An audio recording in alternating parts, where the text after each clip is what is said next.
Questo programma vi è offerto da Lignano Sabbiadoro Gestioni.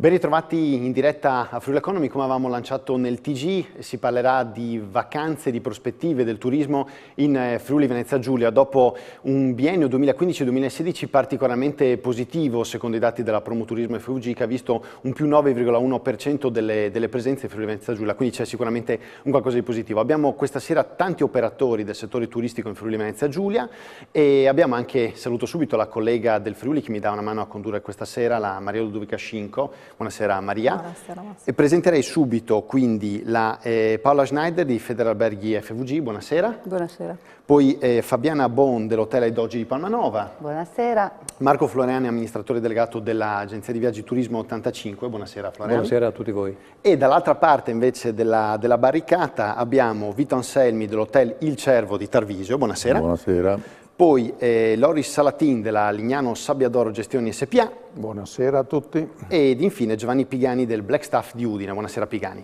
Buonasera. Allora, il nostro inviato speciale, il commissario Matranga, ha intervistato diversi cittadini del Friuli Venezia Giulia sulle loro preferenze. Ascoltiamole e da lì usiamolo come spunto per entrare nel vivo di questa trasmissione sul turismo in Friuli Venezia Giulia.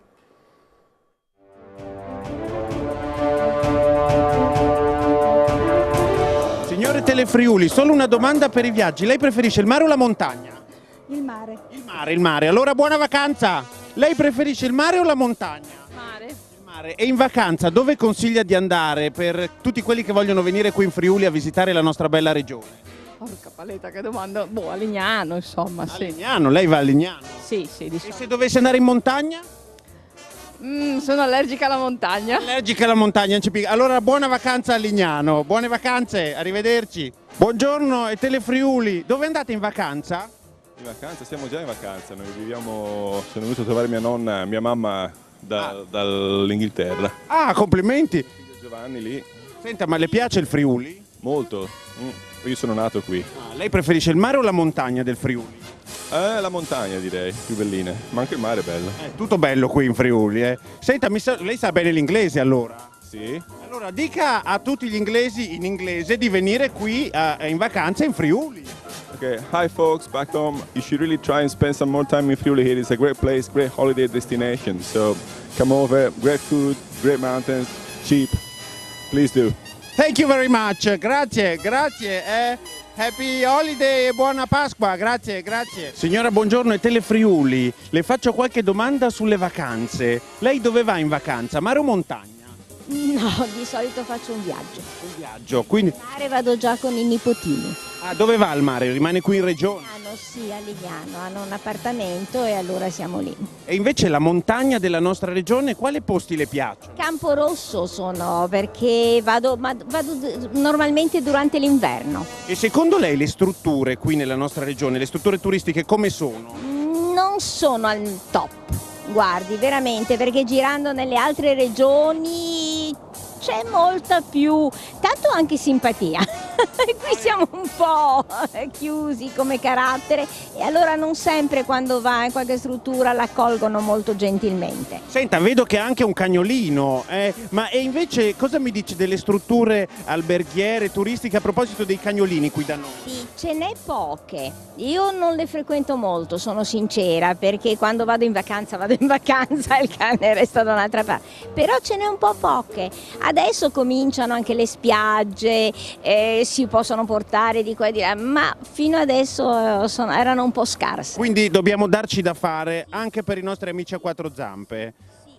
Ovviamente, perché guardi, le persone che hanno cani, specialmente se sono single, hanno bisogno di portarsi l'amico appresso.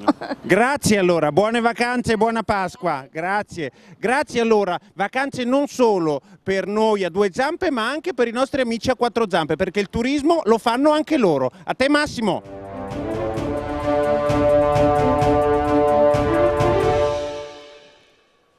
Abbiamo visto il servizio del commissario Matranga, ecco, giusto chiederei una precisazione su questo tema della cordialità, chiederei una battuta su questo alla Schneider. Secondo lei siamo in difetto in Friuli Venezia Giulia su questo tema e anche sul tema dell'ospitalità agli amici a quattro zampe? Giusto una battuta, poi abbiamo una telefonata. Sì, ma guardi, dicono tutti, specialmente i friulani, che in effetti siamo un po' burberi, un po' così, no?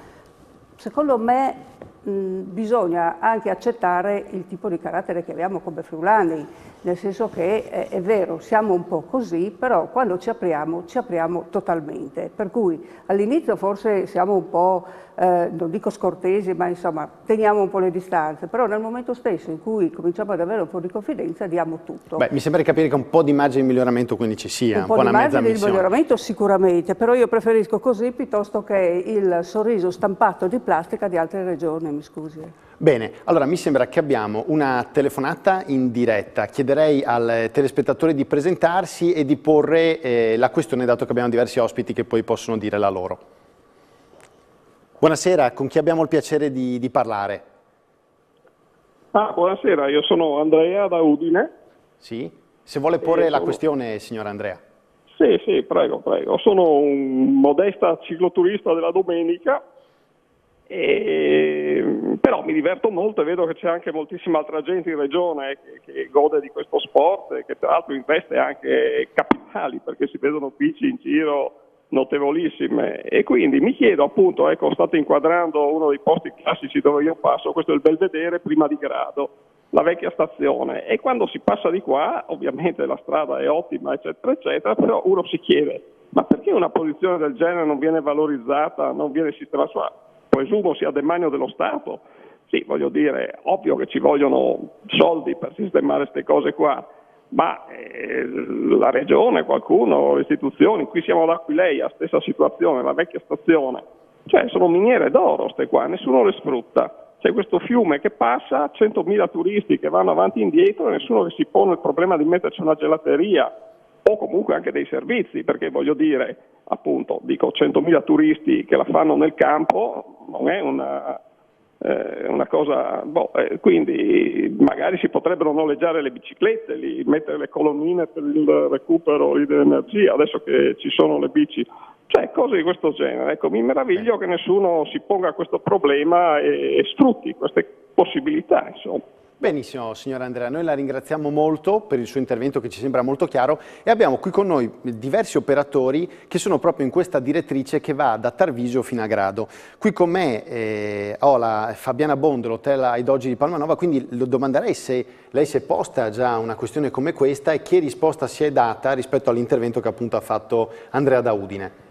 Allora, buonasera a tutti di nuovo. Allora, diciamo che c'è stato veramente un boom in questi anni del cicloturismo, veramente in maniera esponenziale è aumentato. E io vedo che comunque in linea di massima le persone non lamentano mancanze di questo genere, magari lamentano più che altro pezzi in cui la strada non è proprio ottima, però non mancanze che riguardano le strutture che sono di fianco, il fatto che manchino dei servizi lungo la ciclovia. Quindi, ripeto, per me non dovrebbe essere un grande problema per loro. La cosa che invece io farei sarebbe quella di fare promozione in Italia, perché sono tutti stranieri quelli che arrivano quindi dall'Austria, dalla Germania, ovviamente parte da Tarvisio, però sono poche le famiglie italiane che con i figli si spostano a Tarvisio e scendono per poi risalire col treno da Cervignano e quindi riprendere la macchina e andarsene, cosa che invece dai paesi dell'est o anche da Germania, Austria è una cosa che si fa, che fanno, e quindi invece punterei anche molto sulla promozione in Italia di questo tipo di vacanza, di turismo. Ecco, esatto. Partiamo invece dalla testa di questa ciclovia, cioè da Tarvisio. Vito Anselmi, lei all'hotel al Cervo di Tarvisio, è d'accordo con quello che era l'intervento del signor Andrea e soprattutto lei e il suo hotel avete beneficiato del cicloturismo e del passaggio di questo movimento di turisti? Intanto saluto e ringrazio Andrea del suo intervento. Tarvisio sta esplodendo in quest'ultimo periodo, lì devo guardare. Tarvisio sta esplodendo, il nostro albergo non manca giorno che non ci venga fatta richiesta da qualsiasi parte, soprattutto dall'estero, come diceva, ma anche dall'Italia, per avere notizie su come siamo attrezzati, su quali servizi diamo, se abbiamo il garage per le biciclette, se abbiamo l'officinetta per le riparazioni. C'è un interesse dilagante proprio, per cui quello che Andrea dice, sarebbe auspicabile sicuramente che ciò accadesse. Certo, non sono cose da poco ristrutturare complessi come quello che ci è stato indicato, auspichiamo però, sicuramente però accadrà qualcosa, perché la ciclovia sta assumendo proporzioni, io parlando con colleghi, con tarvisiani, dicevo che la ciclovia sarà d'estate quello che sono le piste sciabili d'inverno, no? Quindi le prospettive darà sicuramente un impulso notevole all'economia della valle. Ma la struttura a Camporosso che c'è della ciclovia, come è messa? Cioè è nella stessa situazione di quelle che abbiamo visto come foto che abbiamo visto nella situazione invece della Bassa Friulana? Cioè anche lì andrebbe rimessa a posto? La ciclovia corre lungo il vecchio sedime della ferrovia che è stata dismessa, quella binario unico, ed è stata sostituita dal doppio binario. Ce ne sono tantissime di strutture diluite lungo la pista, quindi ce ne sono tante, per cui le indicazioni, i suggerimenti che dava Andrea sono condivisibili e speriamo che si incominci almeno dal poco a fare. Ecco, io chiederei anche a Floreani della Turismo 85, lei che tra l'altro non solo ha una passione per il turismo, ma sicuramente, scusate, per la parte del ciclismo, ma anche un interesse specifico per il turismo. Quali sono secondo lei, che è un tecnico, gli accorgimenti che andrebbero fatti e quali sono ad esempio anche degli esperimenti fatti all'estero sul cicloturismo che secondo lei bisognerebbe importare in Friuli Venezia Giulia per far fare ancora di più un salto di qualità, anche tramite la sua ad esempio agenzia di viaggi? Beh certo, allora ricollegandomi alla telefonata dell'amico Andrea che ha suggerito questo tipo di... e chiaramente lui la vede da un punto di vista proprio di un'imprenditorialità che si potrebbe portare avanti e sviluppare, no? Cioè il recupero delle stazioni ferroviarie e renderle punto di riferimento per poter appunto fare ristoro oppure anche officina meccanica piuttosto che ricarica per le bici e handbike che adesso stanno andando moltissimo. Ricordo che adesso qui in Friuli ci sarà una delle prime gare di handbike con arrivo sullo Zoncolan, per cui insomma ci sarà l'arrivo sicuramente dei 250 ai 300 ciclisti che proveranno da tutte le più grandi città d'Europa per sperimentare questo nuovo tipo di gara che si farà appunto qui sullo Zoncolan, per cui anche questo è un primo passo per sviluppare un certo tipo di turismo. Per quanto riguarda il cicloturismo tradizionale, è vero, noi non siamo ancora preparati, avvezzi a sostenere questo tipo di attrattiva, perché è nato in altri paesi e chiaramente io mi ricordo che già 35 anni fa facevamo la risalita del Danubio, che era una cosa molto interessante ed era molto ben organizzata, si riusciva a mettere le bici sui treni, fare dei tratti lungo il fiume, fluviali, altri invece poi col treno, ed era una cosa già organizzata in quell'epoca. Ci stiamo arrivando però, sicuramente riusciremo a fare qualcosa di interessante perché il Friuli offre moltissime peculiarità interessanti, non dimentichiamoci della cucina che abbinata anche al cicloturismo può trovare un momento di interesse da parte dei turisti. Benissimo, adesso dobbiamo andare rapidamente in pubblicità, poi torniamo in diretta qui a Friuli Economy e vedremo appunto anche con la collega Scinco questa indagine che è stata fatta sulle preferenze dei tedeschi e degli austriaci fra Bibione e Lignano.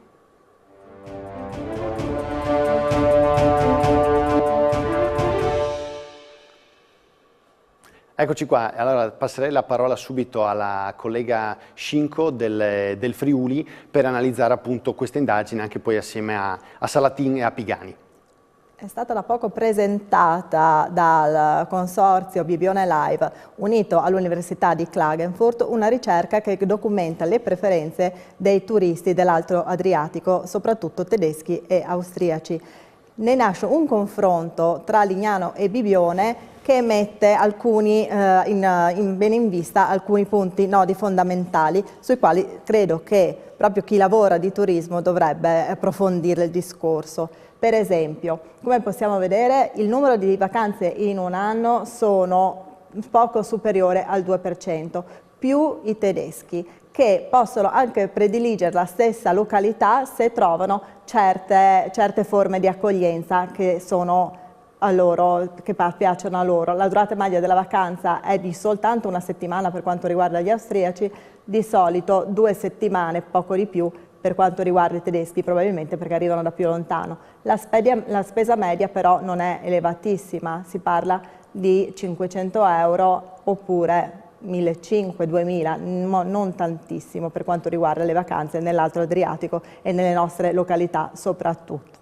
Il motivo per cui vengono nelle nostre spiagge è soprattutto la bellezza della località turistica, quello che offre, le comodità, ma anche la spiaggia, nel senso che sono larghe, la sabbia è bellissima, per quanto riguarda Lignano e Bibione non si possono fare grandi differenze da questo punto di vista. Sicuramente però i prezzi sono un po' elevati. Comunque vengono con la famiglia e quindi i bambini sono assolutamente un motivo per tornare soprattutto a Bibione, che è considerata veramente una spiaggia child friendly, come si dice, cioè amica dei bambini e quindi della famiglia.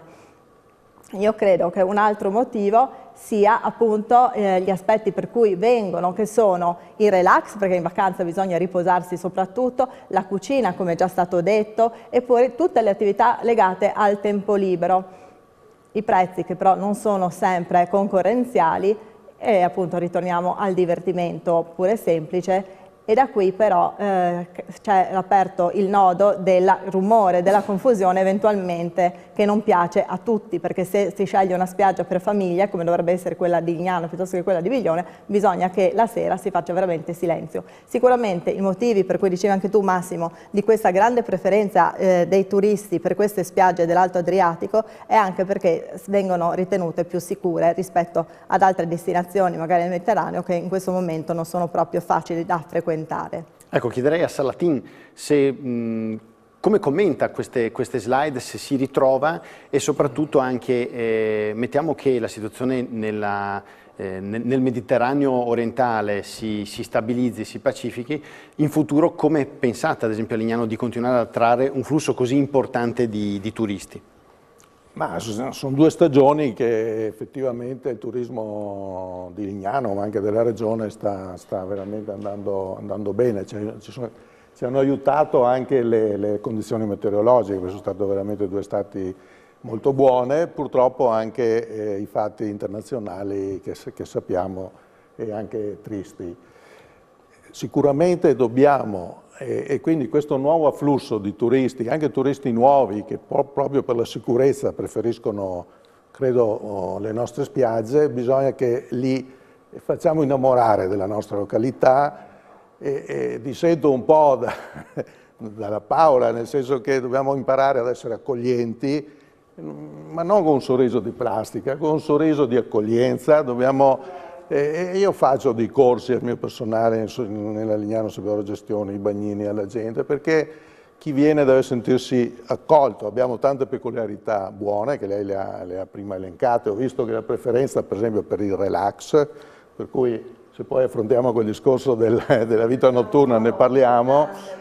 È una spiaggia per famiglie, una spiaggia con tante attrattive. Da quel confronto sono uscite bene le spiagge di Bibione e Lignano. Lignano forse con qualcosa in più, l'hanno trovata un po' più moderna, un po' più accogliente, un po' più diversificata nelle attrattive, per cui non ci possiamo lamentare, sicuramente dobbiamo migliorare. Poi lei ha battuto sul prezzo, io ho visto lì che è al 5° posto il prezzo poi nella scelta della località, quindi importante è dare servizi, perché se facciamo la battaglia del prezzo vuol dire dare meno servizi, è meglio dare un servizio in più. Ma offre abbastanza servizi Lignano, io penso che non ci sia neanche una spa per esempio, e basta andare oltre confine, ce ne sono parecchie. Questo è un punto dolente, ma guardi, quello che è successo a Bibione, no? Che con lungimiranza hanno messo a confronto delle località non solo venete, perché la ricerca, diciamocelo, l'hanno pagata loro con l'Università di Klagenfurt, ma hanno voluto prendere l'Alto Adriatico in questa ricerca.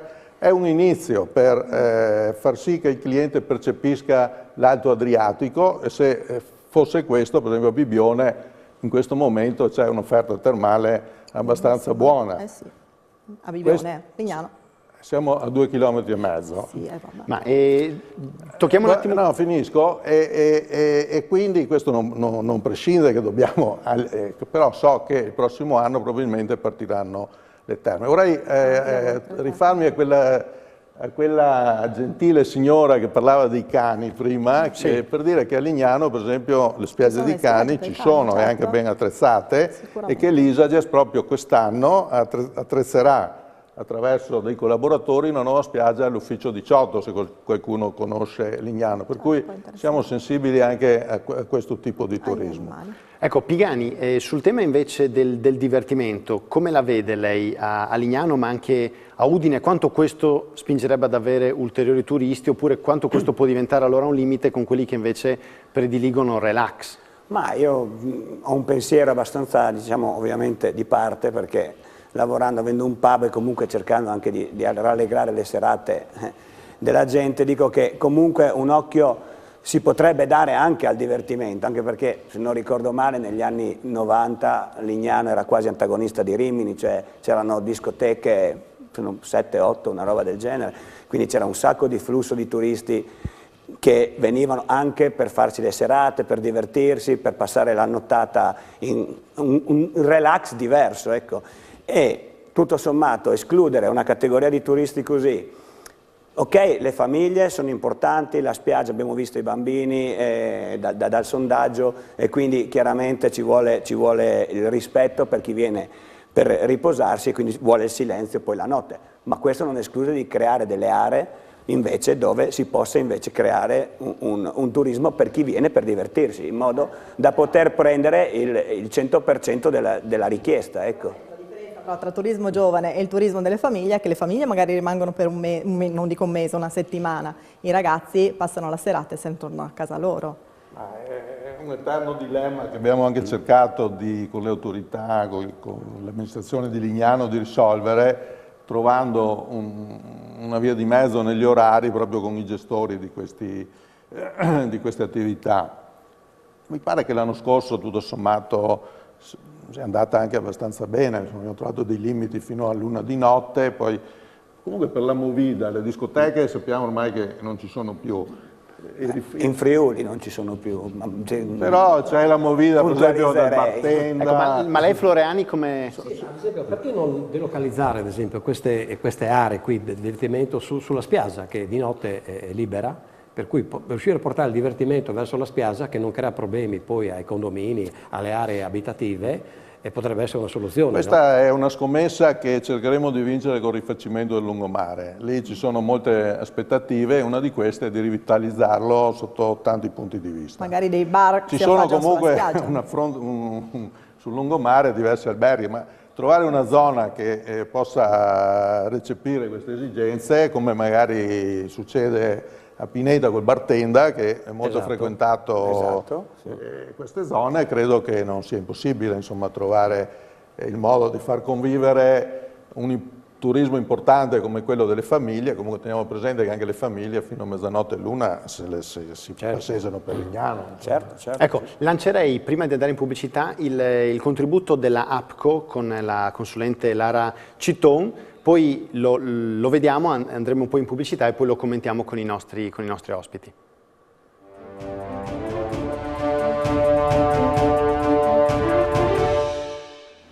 Buongiorno, sono Lara Citton, fondatrice di Hospitality Team, una giovane associazione di professionisti per lo sviluppo di strutture ricettive, e consigliere della delegazione Veneto e Trentino Alto Adige di APCO.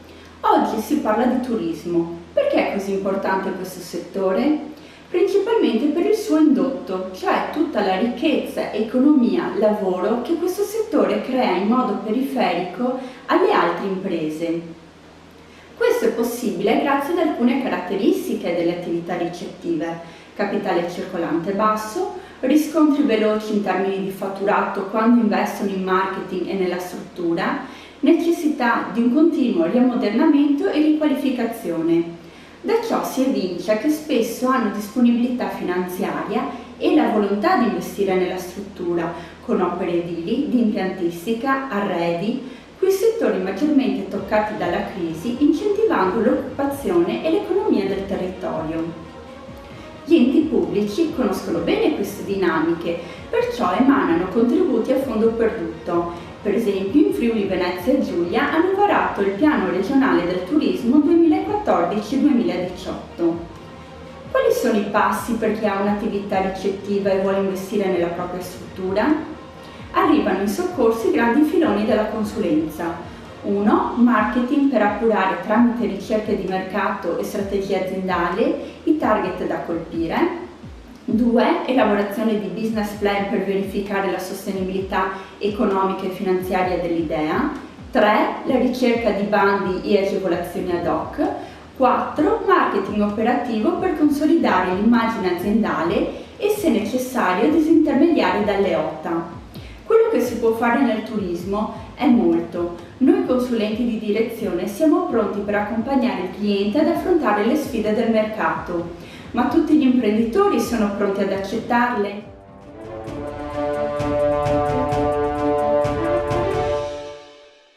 Di nuovo in diretta a Friuli Economy.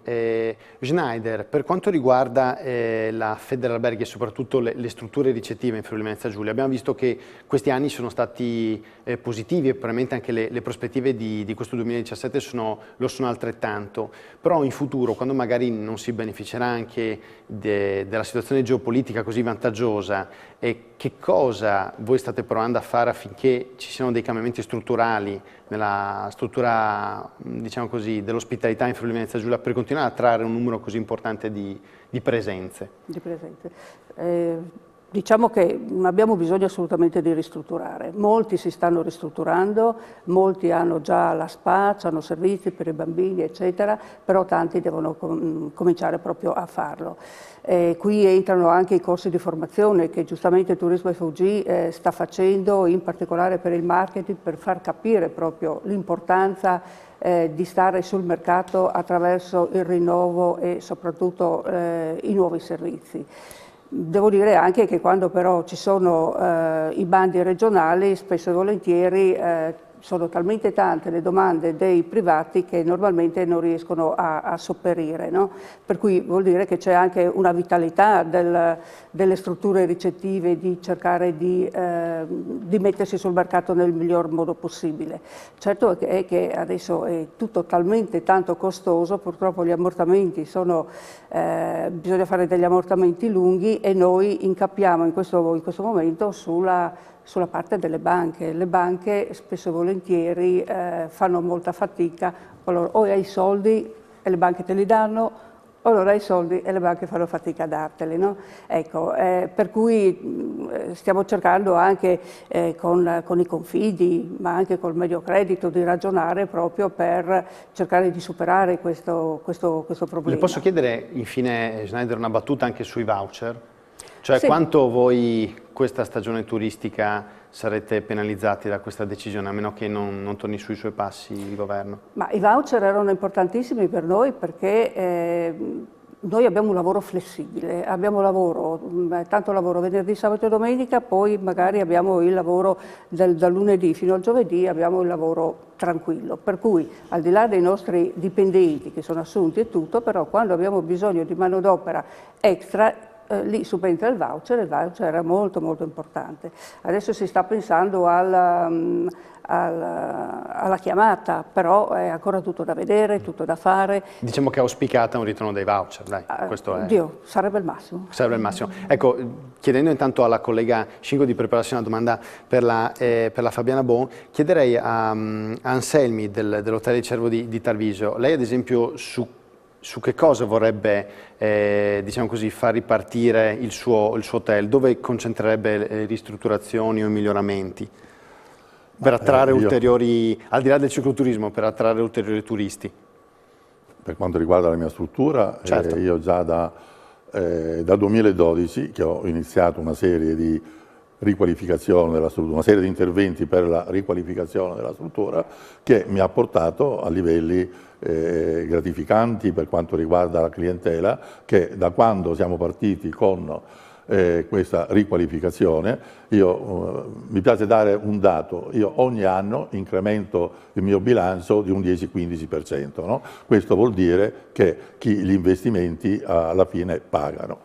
La mia opinione, mi riferisco a quello che diceva Paola prima, oggi il denaro costa poco, inevitabilmente. Ci sono finanziamenti con la garanzia del Fondo Nazionale che le banche te li danno all'1,20, l'1,30%. No?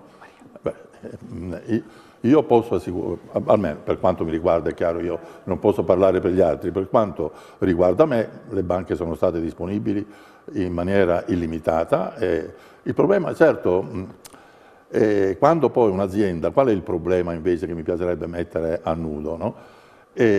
Quando un'azienda si riqualifica, riesce a produrre, gli ammortamenti sono lunghi, però le tasse intervengono, le imposte arrivano spietate immediatamente, per cui ti tolgono l'ossigeno, ti tolgono la liquidità. No? Questo è secondo me il tallone d'Achille degli investimenti in questo periodo. Quindi lei farebbe una detassazione fiscale sostanzialmente, sì, in maniera ancora più pronunciata di quella... Avremmo bisogno che gli ammortamenti fossero più immediati, cioè che ci consentissero di togliere, ecco, altrimenti sì, ci ritroviamo senza mezzi per poter continuare poi gli interventi. Lei ha problemi anche da questo punto di vista per il suo hotel ai dogi oppure No, diciamo che noi non la tocca questo problema. Abbiamo una struttura piccola, quindi per adesso insomma, non abbiamo in previsione grandi investimenti, anche perché tra l'altro essendo un centro storico lo spazio bisogna crearselo cercando, e quindi diciamo che in questo momento no. E se Palmanova diventerà patrimonio dell'UNESCO, siete pronti a raccogliere i turisti che magari non la conoscono e verranno solo per questo? Ma direi di sì. Comunque stanno nascendo molte realtà piccole, non grandi, in questo periodo appunto camere, affittacamere, diciamo strutture però di qualità, non strutture estemporanee che nascono solo per la necessità del momento. Quindi il nostro poi la nostra piazza è una piazza per conto mio, ma anche degli altri colleghi che operano nella zona, insomma condividono l'opinione. Siamo in una zona di turismo slow, quindi di cose piccole, del turismo di nicchia, quindi alberghi enormi, anche se Palmanova io mi auguro che con questa candidatura e avremo un risultato dalla Commissione a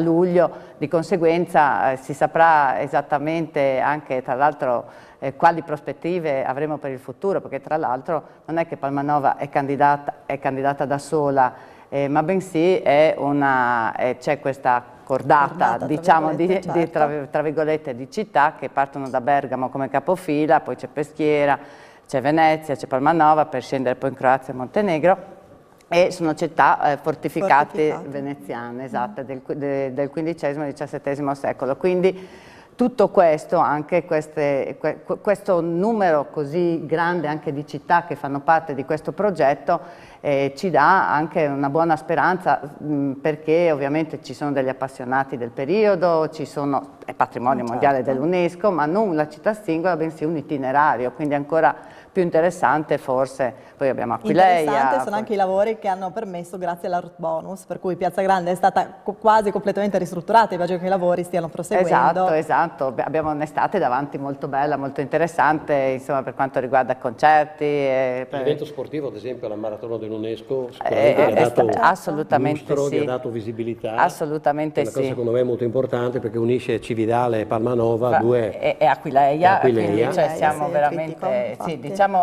è una chicca, siamo delle cittadine per conto mio, sì, non da grande turismo, da proprio cicloturismo, da turismo tranquillo e da turismo però di qualità, ecco, magari per quello forse parlando di posti letto eccetera, io penso che ci stiamo attrezzando eventualmente per altre possibilità e avere numerosi posti in letto in più, però diciamo sempre nell'ambito di strutture di qualità. Ecco, Floreani, lei che come agenzia di viaggio, come Turismo 85, vi ritrovate a fare ovviamente anche tutto il lavoro di incoming, no? Che cos'è che viene più richiesto del Friuli Venezia Giulia e secondo lei invece che cos'è che, non essendo ancora sviluppato, il Friuli Venezia Giulia sta perdendo delle opportunità per portare ulteriori turisti in questa regione?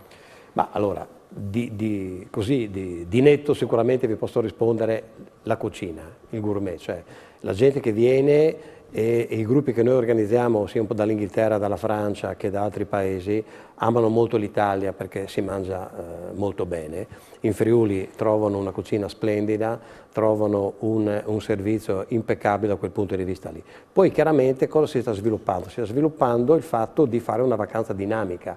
La gente non vuole più stare 8 ore sotto l'ombrellone, ma vuole anche fare altre cose, per cui stiamo abbinando il fatto di portarle sia a Grado che a Lignano o anche in montagna, dove abbiamo portato anche i giapponesi, e anche adesso per il Giro d'Italia verrà un gruppo dal Giappone per partecipare alla Gran Fondo di Tolmezzo, e cerchiamo di portarle a visitare un po' quelle che sono le cose fondamentali che arricchiscono la nostra regione, cioè le cantine, per cui facciamo visitare loro parecchie cantine produttori di vino locali, tutto il Collio, e per permettere loro di fare una vacanza diversificata, cioè un paio di giorni in spiaggia, chiaramente con tutte le attività di balneazione, spiagge, divertimenti sul litorale, e poi in giornate magari non splendide riuscire a portarli a fare anche altre attività, per cui il cicloturismo con pullman attrezzati che li vanno a riprendere dopo aver fatto un bel giro sulle colline sia dell'Isontino che del Cividalese, e riportarli poi nelle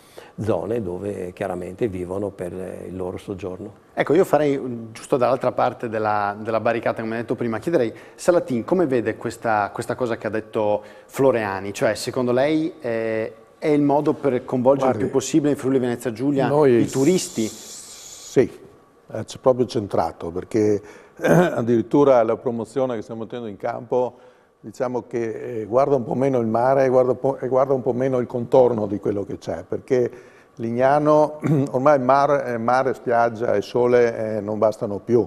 Il cliente ha bisogno di avere enogastronomia, di avere cultura, di avere storia, e viene anche per questo, l'abbiamo visto anche dalle slide presentate prima, dove enogastronomia scusate, la faceva da padrone, per cui è importante fare squadra nel territorio, abbinare al mare, come diceva, delle gite. Devo dire però che è difficile portare fuori, se c'è il sole, i clienti. Allora pensiamo quando non c'è il sole, Clienti. Bisogna quando non c'è il sole ci pensiamo. pensiamo. Noi abbiamo fatto anche un'altra cosa, abbiamo ristrutturato Terrazza Mare, adesso anche la sala di là, e cerchiamo di portare i prodotti per farli conoscere e poi invogliarli ad andare ad assaggiarli dove si producono. Ma voi com'è che avete importante proprio tirato fuori fare squadra tra di noi, perché il bacino di Lignano come turisti è importante, perché siamo in crescita di presenza e arrivano 3 milioni e mezzo, 3 milioni e 7 di presenze, certo. Per cui c'è un bacino di potenziali clienti per tutto il Friuli che va in qualche modo coltivato e far conoscere il Friuli. Ma come trovare i clienti, come accalappiare questi clienti da portare qua in Italia? Beh, noi partecipiamo a parecchie fiere internazionali, per cui siamo presenti sulle più importanti fiere a Colonia, a Monaco, piuttosto che anche a Parigi, a Londra, dove chiaramente contattiamo sia associazioni che gruppi spontanei che agenzie in loco per poter così creare una partnership di gestione appunto di incoming e riuscire a portare qui in Italia vendendo cosa? Vendendo le cose che più piacciono a questi utenti qua, a questi turisti, no? Il Friuli cosa può offrire? Chiaramente, come abbiamo già detto, la cantina, il gourmet, la buona cucina, la cultura, anche perché ci è capitato ad esempio tempo fa di un gruppo che non era mai stato a Trieste. L'abbiamo fatto vedere Trieste e loro sono rimasti entusiasti. Ma come? Avete una città così fantastica che è aperta sul mare, che ha il municipio che dà direttamente sul mare, non ce l'avevate detto, non ce l'avete mai fatta vedere, come mai? Sì, abbiamo tante belle chicche che possiamo sfruttare. Ecco, non so se forse la Scinco aveva una domanda? Sì, tornando alle spiagge, Sì. lasciando stare Trieste, in teoria partirà un brand Alto Adriatico che unirà Bibione e Lignano. È possibile tutto questo? È una novità perché è stata annunciata da poco e sono anni però che si parla di fare un unico gruppo tra Bibione e Lignano, quindi superando campanilismi eccetera. È un brand, c'è stata questa famosa riunione che abbiamo ricordato più volte questa sera, erano presenti i due assessori del turismo, Regione Friuli Venezia Giulia, anzi è vicepresidente della Regione Veneto, e almeno dalle loro dichiarazioni c'è l'intento di trovare delle sinergie per queste due località così vicine, ma non solo per le due località, si parla proprio di tutta la riviera, diciamo, dalle foci del Po, per dire, e fino a Trieste. Se dobbiamo confrontarci con il mercato globale, credo che dobbiamo arrivare ad avere una potenza di comunicazione, perché si diceva prima come facciamo a portare i turisti, come facciamo a far conoscere le nostre peculiarità, le nostre bellezze, se non le portiamo fuori, se non investiamo nei mezzi di comunicazione, nei social, in tutto quello che dove la gente i nostri futuri clienti possono andare a reperire le notizie. Adesso il promoturismo si dà da fare, ma bisogna che sia aumentato l'investimento verso la comunicazione delle nostre cose. Pigani, siamo davvero in chiusura. Udine, in questo caso, lei ha visto in questi ultimi 5-10 anni un aumento dei turisti e quanto ad esempio attività in centro ne hanno beneficiato? Ma Udine a livello di turismo, io posso dire a livello nel pub nostro, diciamo, non è mai, abbiamo avuto, diciamo, un po' un'alternanza, ecco, non abbiamo risentito di questo aumento di turismo come, almeno parlo appunto per la mia attività, non ho dati ovviamente del comune. Posso dire una cosa, di sicuro che c'è un turismo chiaramente totalmente diverso da quello di Lignano e delle zone ovviamente di divertimento e di relax che abbiamo parlato prima. Udine prettamente fruisce di un turismo che è di lavoro, insomma, del rappresentante piuttosto che, insomma, chi viene a lavorare nelle varie aziende udinesi, che si ferma dal lunedì al giovedì e questo è il nostro, diciamo, turista, fra virgolette, che è comunque quello che la sera sfrutta la città, ecco, questo è. Dopodiché, chiaro, il sabato e domenica abbiamo gli austriaci che scendono per lo shopping. Udine è anche la città del Tiepolo, potrebbe venire qualcuno per la cultura. Questo sicuramente anche, non solo il Tiepolo, abbiamo anche ancora qualche cosa, magari la loggia, fargli vedere il comune, il castello volevo dire, insomma abbiamo anche a Udine da far vedere. Ovviamente diciamo che come città però andrebbe ben promossa da questo lato, che in questo momento forse è un po' poco valorizzata. Esatto, in questo momento forse. Udine è molto buia la sera, ad esempio Piazza San Giacomo è tetra, è buia la sera, cioè non è come quelle piazze... Luminoso? Come? Inquinamento luminoso, si spengono le luci? Sì, però voglio dire, devi anche creare una situazione di calore, se vuoi tirare la gente lì, cioè, pensiamo ad altre città di cultura, non so, Spoleto, Urbino, città che sono vissute moltissimo la sera, cioè il turista si diverte, trova un suo habitat fantastico, accogliente.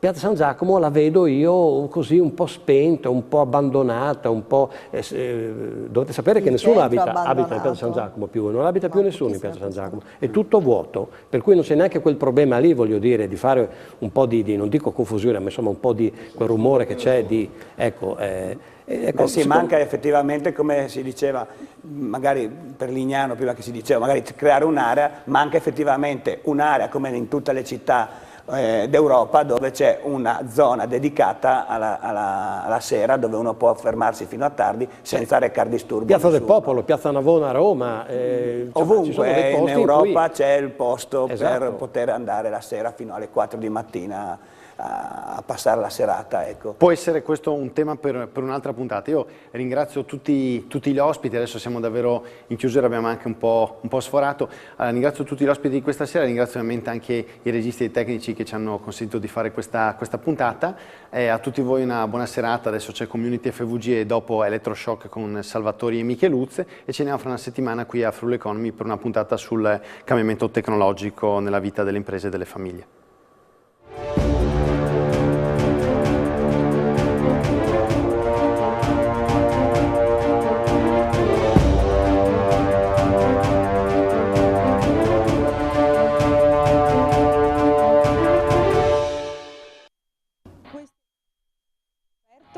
Questo programma vi è stato offerto da Lignano Sabbiadoro Gestioni.